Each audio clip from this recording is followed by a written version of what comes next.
Magkano rent? Nasa 10 po yung gitna. Nasa 10 yung gitna? 8.5 yung gilid.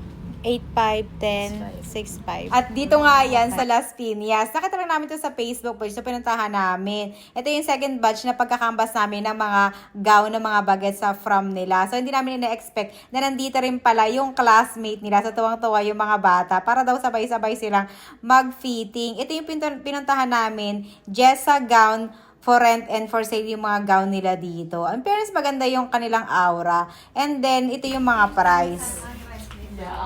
Itong dalawa mo. Pati itong green. Ito yung mga 6.5. Ito. Start dito mo. Hanggang doon.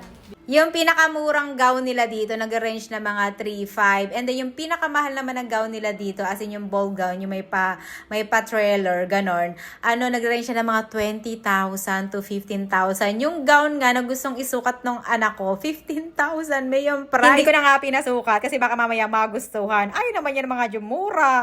O, diba? Hindi ako magaling ganun kamahal. May kulang sa budget. Eto naman na pangalawang shop na pinunta namin. Along Las Piñas din ito. May mga gown din sila dito. Magaganda yung mga gown nila sa mga bata nagpili-pili.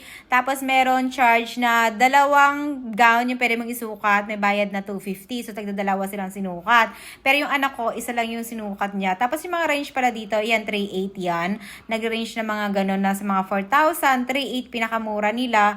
Ayan yung mga silver na ganyan. May petticoat, wala pang kasamang petticoat yun ha. Pero nga, ayun, magkakampas pa rin kami.